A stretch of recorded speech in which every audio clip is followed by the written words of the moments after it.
second wave of COVID-19. Physical distancing is really affecting gyms, entertainment, and the food and beverage industry has been hit very hard. And there remains some reluctance by consumers to visit bricks and mortar, especially within enclosed mall environments. In the short term, we are seeing restaurant tenants asking for percentage rent deals. Patio season is coming to an end, which will add more pressure on their sales potential. Plus, the lack of international tourism that did help support retail isn't there. This is especially challenging for the luxury retail segment, and airport retail, of course, is really suffering. Then there's the declines in global retail sales that have a direct knock-on effect to our local business operations.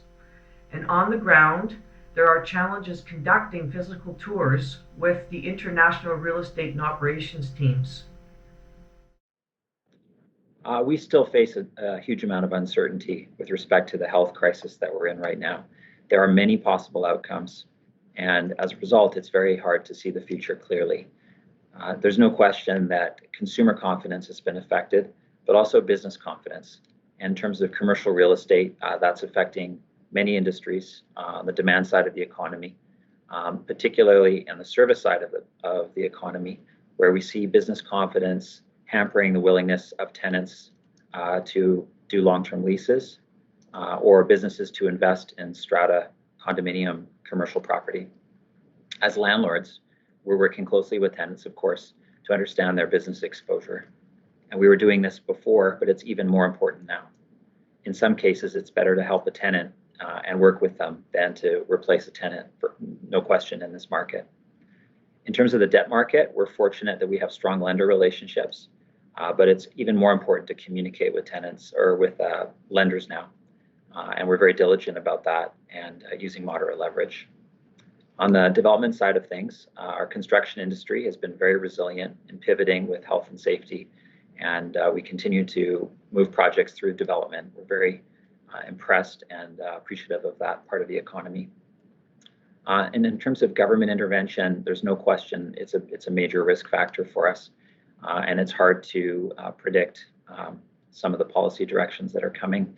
I would say even prior to COVID, this was a number one issue in terms of risk and externality, and it's going to continue. The risks and challenges are concentrated in a couple of sectors, certainly retail and restaurant.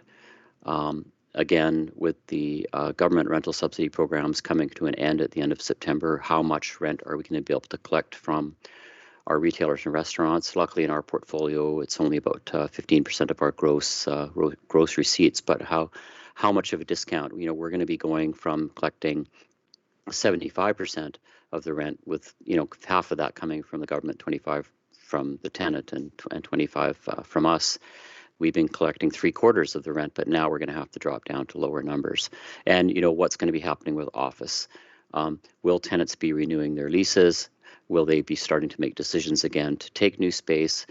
What will be the demand on new buildings versus old buildings? And will tenants maybe even take even more space to spread out their workers and provide more privacy in the work environment, as they kind of finally get fed up with the whole work from home productivity drag that's now being talked about, loss of culture and loss of productivity drag that's now being talked a lot about in the work from home phenomenon.